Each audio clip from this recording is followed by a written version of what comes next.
Guys, it's Red Lightning, and welcome to episode 3 of Life. At least I think it's episode 3. Yes, episode 3, sorry. I'm having a lack of sleep lately, and I've been trying to get enough sleep, but it's really hard. So we'll just get started. Also, if I'm not responding very good, it's because my lack of sleep. So let's just get on. Continue on. Okay, let's start off with the Christian song of the week. Today's Christian song is All Around Me by Flyleaf. When you first listen to it, it's hard to sing it to me. Like, it's really good, but it's also hard to sing for it. Sing it, so I won't really show you an example, and I don't want to play it just in case for copyright reasons. But here's a explanation about how the song is.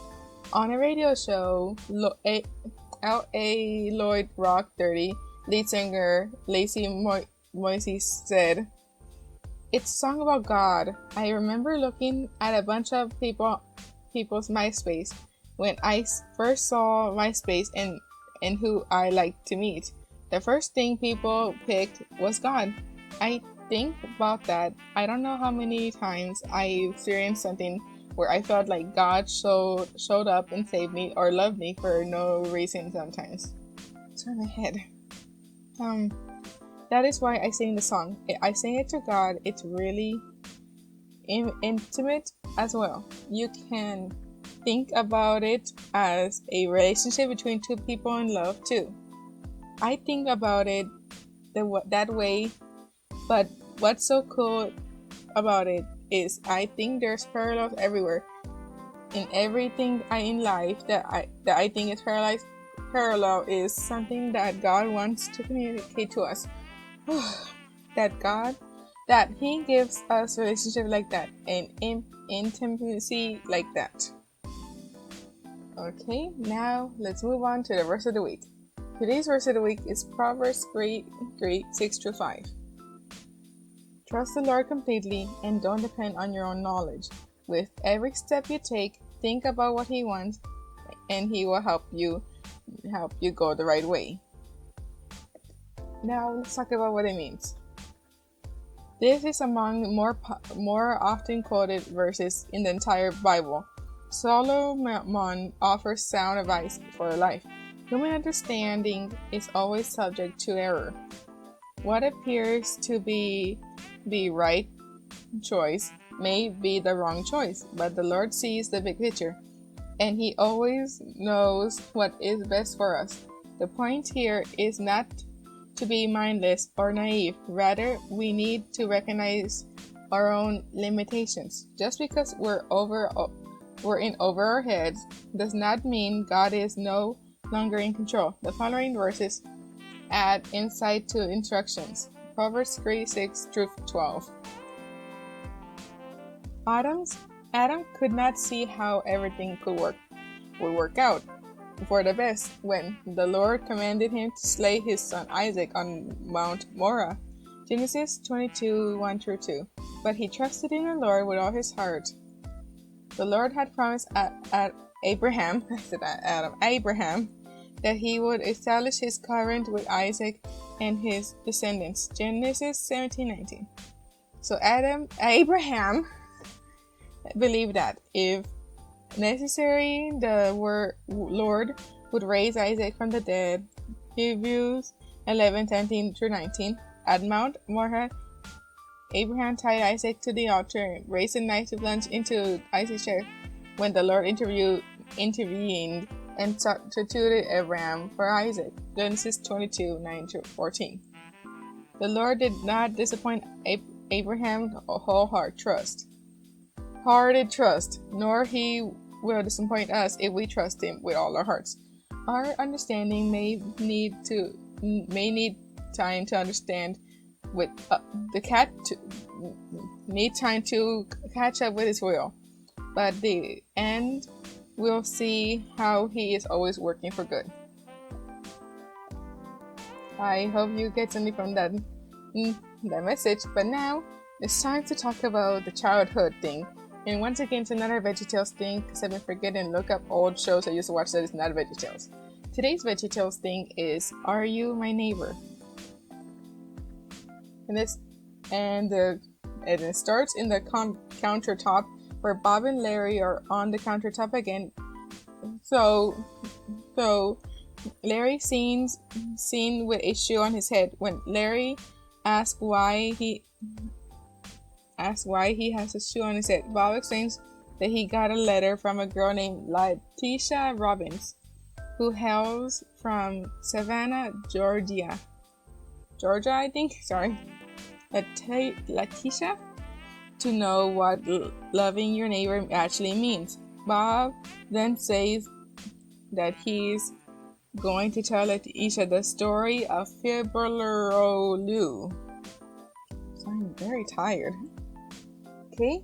The story is told in rhyme, where Bob explains that in the mountains of Fibrol, there are two tiny towns. One town is called Fibrolou, where everyone wears shoes on their heads, while the other town is called Gibber de Lot, where headgear of choice is a pot.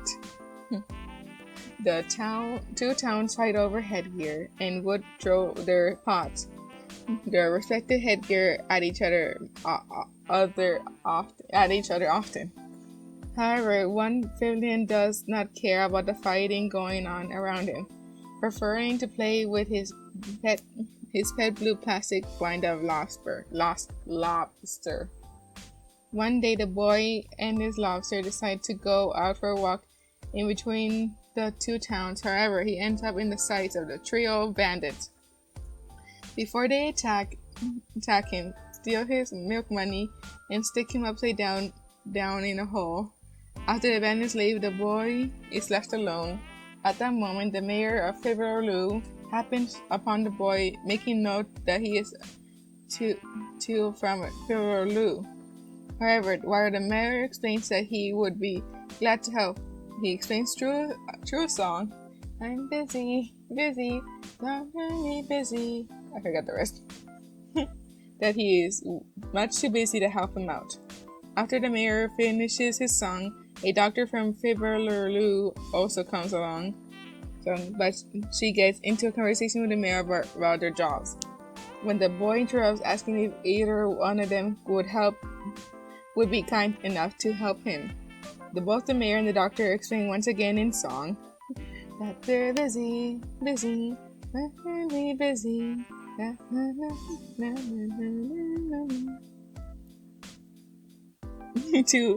They are much too busy to help him out.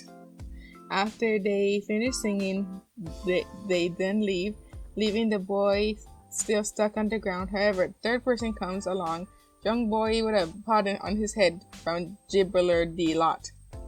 The boy from Gibber de Lot makes note of the boy from Fibrolou looking beaten up and bruised, but ultimately decides to help him out before taking him back to Fibrolou. At the doctor's office, Dr. Fibrolou is surprised to see a citizen of Gibber de Lot has actually helped someone from Fibrolou.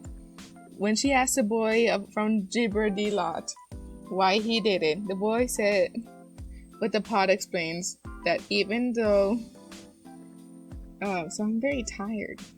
Even though they're from different towns and that their headgear is different, God wants us to love our neighbor. After that, singing a song. Oh no, I forgot the song. The boy with the pot gives the doctor some money to cover the Fibrian's medical bills. The mayor finally understands that even though one person is from one town while the other person is from another, they learn to get along with each other. Because of that, Fibrolou and Gibber de Lot have now become friends, throwing flowers and candy at each other. Oh man, I'm so tired. And then they had their silly song. And it's a hairbrush song, which I love singing, even though I started every time I lose my hairbrush, I'm like humming the song. Oh, where's my hairbrush? Oh, where's my hairbrush? Oh, where is my hairbrush?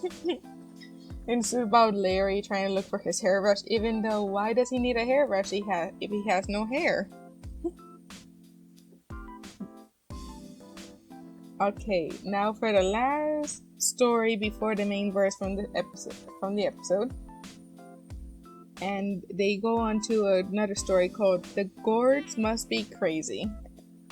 One night, Junior talks to his dad on who he wants to invite to his birthday party. Dad suggests inviting a new kid named Fernando. Junior doesn't want him to come because he talks funny. Dad says that he talks different since he's from a foreign country. Dad tells Junior to think about inviting Fernando over the night. Oh, sorry. My eyes are getting water again. I'm so tired. What was I? As Dad leaves Junior's bedroom, flashing lights begin to enter Junior's bedroom. The lights belong to a small spaceship that flies into Junior's room. The spaceship belongs to Captain Bob and Lieutenant Larry. They come to seek Junior's help fixing the power to their starship. The USS Apple Pies. The USS is like a reference to that Star Trek thing. Sorry, I watch Star Wars. I don't know anything about Star Trek. The USS Enterprise. Before the ship gets blown away by a giant meteor, they take Junior with them. Sorry, my eye is getting really watery. Sorry for the inconvenience. Wait a minute, am I even recording? Yes, I'm recording. Sorry, I thought I wasn't recording. I was dreaming it. Okay, now back to where we are.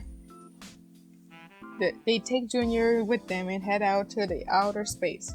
At the USS Apple Pies, Junior is greeted by the ship's engineer, Scooter Scotty.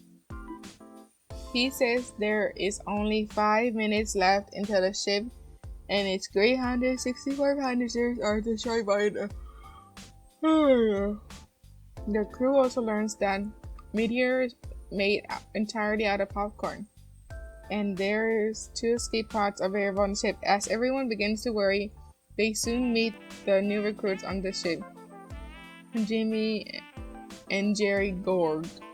Scooter says that they do nothing, they eat and sing all day. As Junior meets them, he learns that they could eat almost anything, including a planet. Inspired by what they said, Junior asked the guards if the guards are willing to save the ship. They agreed and they're taken to the 2 escape pods. As they are cast out in outer space, Jimmy and Jerry hit the popcorn of Bob meteor and begin to eat every bit of it. As the crew wait and hope that the gourds ate very bit of the meteor. I think I meant to say every bit.